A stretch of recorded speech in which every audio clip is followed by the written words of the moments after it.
Hello दोस्तों। आज की कहानी है पत्नी के कर्मों की सजा पति को मिली। दोस्तों, हर सप्ताह सोमवार, बुधवार, शनिवार आपसे मिलेंगे एक नई कहानी के साथ सुबह 11:30 बजे।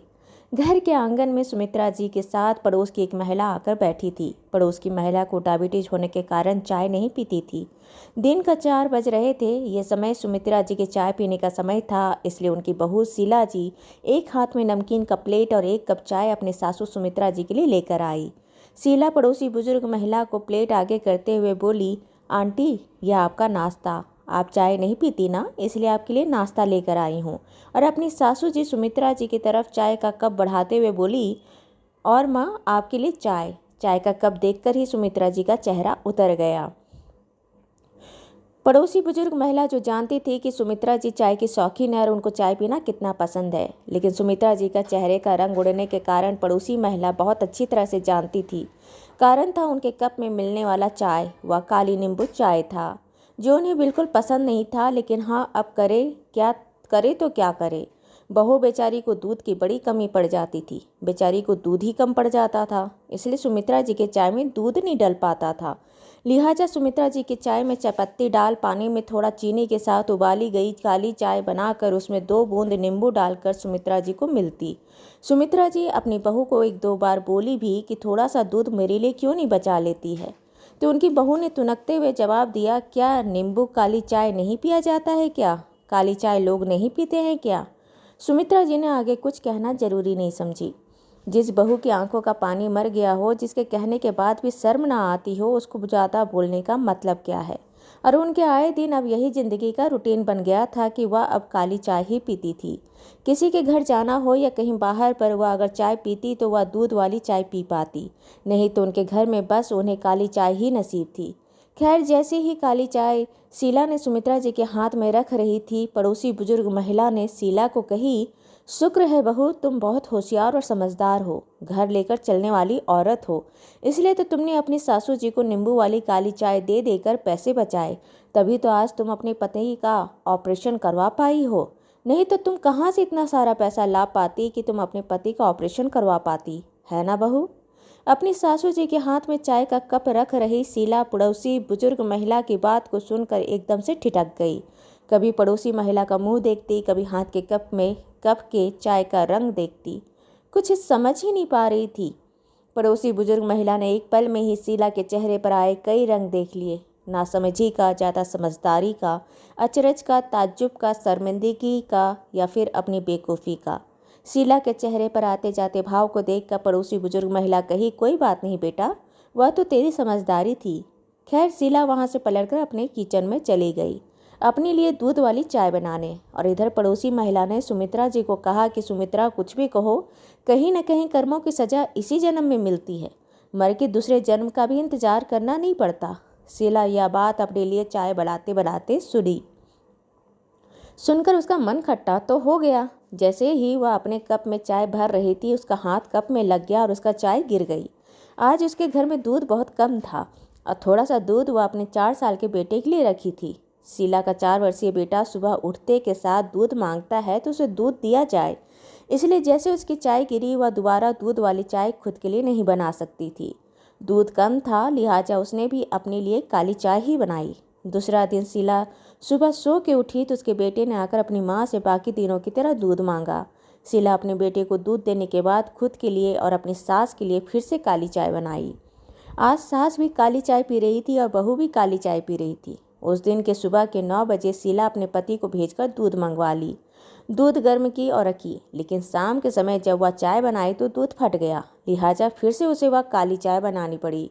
पिछले 3 टाइम से लगातार वह काली चाय पी रही थी तो उसका मन उकता गया। उसने चाय पीकर पूरा खत्म की, लेकिन उसको ऐसा लगा कि नहीं, जैसे वह चाय पी ही नहीं है। उसका मन ही तृप्त नहीं हुआ। उसका मन दूध वाली चाय पीने का कर रहा था। काश एक दूध वाली चाय पी लेती। पिछले 3 समय से वह काली चाय पी रही थी और अचानक से उसके मन में एक ख्याल आया कि आज 3 टाइम्स हो गया कि मुझे काली चाय पीने से, और मुझे लगता है कि जैसे मैं चाय ही नहीं पी हूँ। कितने समय हो गए मेरे को चाय की तृप्ति नहीं हो रही है, संतुष्टि नहीं हो रही है। क्या मेरी सास को संतुष्टि होती होगी?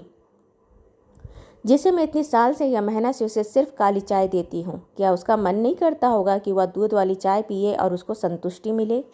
मन में आए इतने अच्छे ख्याल से एक पल के लिए वह ठिठकी और वह फिर अपने कमरे में गई, अपने पति के लिए नाश्ता लेकर, जो अभी बिस्तर में था। उनके बिस्तर पर ही उसका देखभाल करना पड़ रहा था। बिस्तर में ही उनका शरीर का स्पंज करना, बाथरूम कराना, खाना खिलाना, नाश्ता कराना, ब्रश करवाना, सब कुछ उनका बिस्तर पर ही हो रहा था। पति को नाश्ता करवाने के बाद वह अपने किचन के बाहर में लगे कुर्सी पर बैठ गई। पहली बार आज उसका मन अच्छा नहीं था। उसके मन में थोड़ी कड़वाहट थी, मन बेचैन था, पर मन बेचैन क्यों था वह खुद भी नहीं समझ पा रही थी। अपने मन को टटोलने की कोशिश कर रही थी, पर फिर भी वह समझ नहीं पा रही थी कि उसका मन बेचैन है। पर मन बेचैन है तो क्यों है? सुमित्रा जी के परिवार में सुमित्रा जी, उनके पति और इकलौता बेटा था। सुमित्रा जी के पति की मृत्यु अभी हाल 8 साल पहले ही हुई थी। जब उनके पति की मृत्यु हुई थी, उनका बेटा मात्र 15 साल का था। इसलिए अपनी उम्र को देखते हुए और अपने घर की जिम्मेदारी को देखते हुए उनका बेटा जब 23 साल का जैसे हुआ, एक गरीब परिवार की लड़की को देखकर अपने बेटे की शादी करवा दी। लड़की बहुत गरीब परिवार की थी और सुमित्रा जी धन संपन्न परिवार की नेक दिल सीधी सपाट महिला थी। शीला बहुत गरीब घर की लड़की थी, जहाँ पर 2 टाइम का खाना भी बहुत अच्छे से मयस्सर नहीं था। सुमित्रा जी की सोच थी कि ऐसी गरीब घर की लड़की से अपने बेटे की शादी करने से लड़की थोड़ी गरीब घर की रहेगी तो वह उसका घर परिवार हमेशा जोड़कर रखेगी। कहीं बहुत ज़्यादा अमीर घर की लड़की ले आए तो कहीं सिर्फ अपने और अपने पति के बारे में ही ना सोचे और मुझे ना देखे। गरीब परिवार के घर की लड़की रहेगी तो मिलजुल कर रहेगी, घर परिवार देखेगी और मेरा हंसता खेलता परिवार रहेगा, यह उनका सोच था। जी, शीला जब शादी करके इस घर में आई तो कुछ समय तो बहुत अच्छा रहा, लेकिन जैसे ही उसने अपने ससुराल परिवार का संपन्नता देखी तो शायद इस संपन्नता के चाको चौबंद में खुद को कहीं खो दी। और वह ऐसी छोटी छोटी बातों में निजतापन करती कि कभी कभी सुमित्रा जी को भी खुद में शर्मिंदगी होती कि उन्होंने किस लड़की को पसंद करके अपने बेटे से ब्याह करवाई। सुमित्रा जी के बेटे की शादी शीला से हुई अभी 6 महीने हुए थे कि शीला सुमित्रा जी को बताई कि वह माँ बनने वाली है। सुमित्रा जी तो जैसे खुशी से पागल ही हो गई। शीला को तो जैसे सर पर ही बैठा ली। शीला को कहती, बेटा तुम आराम करो, भारी काम मत करो, मैं कर लूँगी। 9 महीने सुमित्रा जी शीला की बहुत देखभाल की और 9 महीने के अंत में एक प्यारे पोते की दादी बनी। शीला के इतने दिनों की आराम से ऐसा दिमाग खराब हुआ कि वह बस चाहती थी कि घर का सारा काम सुमित्रा जी ही करे। सुमित्रा जी जो आज तक बड़ी खुशी के साथ घर के अधिकांशतः काम करती थी, उन्हें अब भी काम करना पड़ता था। पोते और बेटे के मोह में पागल हुई सुमित्रा जी करती तो क्या करती, आखिर परिवार के नाम पर ही उनका परिवार था। सुमित्रा जी का बेटा शीला के खिलाफ कुछ नहीं बोलता। खैर 3 साल निकल गए। एक दिन सुमित्रा जी के पुश्तैनी जमीन का सौदा हुआ और उससे उन्हें 50 लाख रुपये मिले। शीला ने अपने पति को अपनी मुट्ठी में कर लिया था। शीला ने अपने पति को पता नहीं क्या पढ़ाया लिखाया। 50 लाख में से 20 लाख खुद के नाम पर, 15 लाख अपनी पत्नी शीला के नाम पर और 15 लाख खुद के बच्चे के नाम पर फिक्स डिपॉजिट करवा दिया। सुमित्रा जी के हिस्से में अट्ठन्नी भी नहीं आई। सुमित्रा जी को बहुत बुरा लगा। उनका ही जमीन और इन्हें एक पैसा भी नहीं मिला। उस दिन बेटे बहू का व्यवहार का सुमित्रा जी को कुछ आभास हो गया, लेकिन बेटे और पोते के प्यार में पागल हुई सुमित्रा जी इसे भी नज़रअंदाज करती।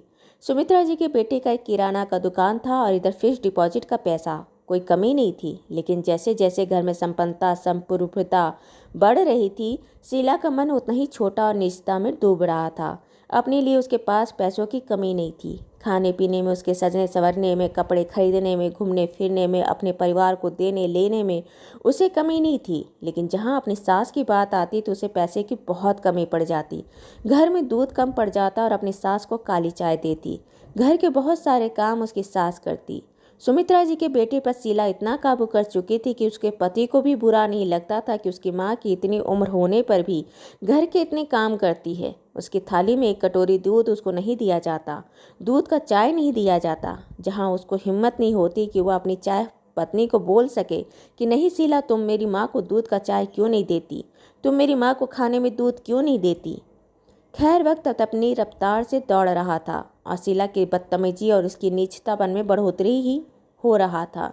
एक दिन शीला का पति दिवाली की सफाई करने के समय के लिए घर के कमरे में लगे सीलिंग पंखे को साफ करने के लिए सीढ़ी लगाकर चढ़ा था। किसी तरह उसका पैर फिसल गया और नीचे ज़मीन पर गिर गया। उसे कमर में चोट आई और उसे बेतहासा दर्द हुआ। उसने डॉक्टर को दिखाया। डॉक्टर ने कहा, ऐसा कोई बहुत बड़ी बात नहीं है, सब ठीक है। आप गिरे हो इसलिए आपकी मांसपेशियों में दर्द आया है। कुछ दिन में दर्द ठीक हो जाएगा। और कुछ दर्द निवारक गोलियां दे दी गई। जब 1 सप्ताह भी निकल गया और दर्द में कोई फ़र्क नहीं आया तो शीला ने उसे दूसरे डॉक्टर को दिखाई। वहाँ भी साधारण दर्द कहकर दर्द निवारक दवाइयाँ ही दी गई। 15 दिन निकल गए। दर्द के असर से सुमित्रा जी का बेटा को थोड़ा आराम मिलता, लेकिन पूरा आराम नहीं मिल पा रहा था। इसी बीच दवाई से थोड़ा आराम मिलने पर शीला और शीला का पति शहर में लगे मेले में घूमने चले गए। शीला का पति डंडा के सहारे पूरा शहर घूम लिया। उसके कई दिनों के बाद भी जब उसे आराम नहीं मिला तो सुमित्रा जी ने अपने बेटे को कही कि बेटा, जब कोई दर्द में फर्क नहीं पड़ रहा है तो बड़े शहर में जाकर दूसरे डॉक्टर को कहीं क्यों नहीं दिखा लेते हो? देख, एक बार दिखा तो कि बात क्या है। बेटे को माँ की बात जच गई। अपने पत्नी को लेकर गया और बड़े अस्पताल में दिखाया। बड़े अस्पताल में जब उसके कमर की एक्सरे की गई तो उसको पता चला कि उसके पुट्ठे की हड्डी में फ्रैक्चर है। इतने दिन से वह हाथ में डंडे के सहारे लेकर चलता था और इतना दिन की लापरवाही के कारण उसकी हड्डियों में बहुत दबाव आने की वजह से उसकी हड्डियां बहुत कमज़ोर हो गई थी। उसकी हड्डियां वैसे ही भुरभुरी हो गई थी जैसे बासी ब्रेड को छूने पर वह भुरभुरा के टूट जाता है।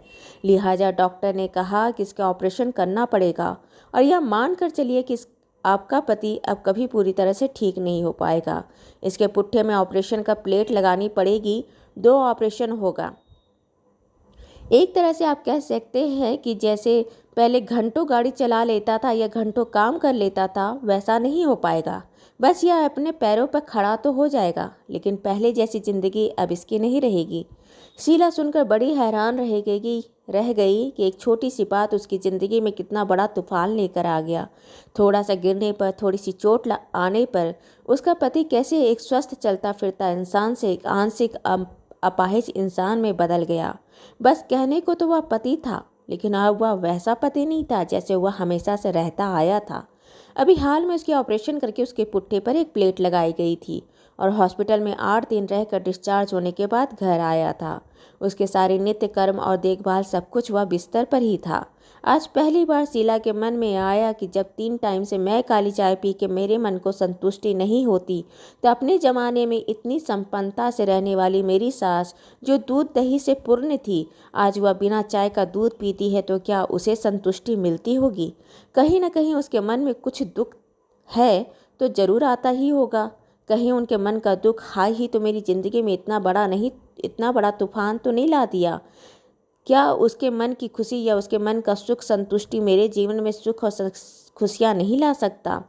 उस दिन से उसने एक फैसला किया। भले उसके मन में अपनी सास के लिए प्रेम आए ना आए, सम्मान आए ना आए, लेकिन वह अपनी सास के खाने पीने में, दवा दारू में कोई कटौती नहीं करेगी। खुद का एक फैसला लेकर जब शाम का 4 बजे वह चाय लेकर अपनी सास सुमित्रा के पास गई, सुमित्रा जी चाय के कप में अच्छी दूध वाली चाय देखी तो वह अपना सर उठाकर अपनी बहू को देखी, जैसे उन्हें यकीन ही नहीं आया कि यह उनकी बहू ही चाय दे रही है। उनकी बहू तो कभी उसे दूध वाली चाय नहीं देती, आज क्या हो गया? खैर, सुमित्रा समझ नहीं पाई कि यह दूध वाली चाय उनके हिस्से में कैसे आई। वह अपनी बहू के मन में आए भाव को समझ नहीं पाई, लेकिन उसकी बहू उन्हें काली चाय से दूध वाली चाय क्यों दे रही थी, यह वह बखूबी जानती थी। दोस्तों, ये कहानी आपको अच्छी लगी हो तो इसे लाइक करें, शेयर करें, सब्सक्राइब करें और हाँ, मिलते हैं एक नई कहानी के साथ एक छोटे से ब्रेक के बाद। धन्यवाद।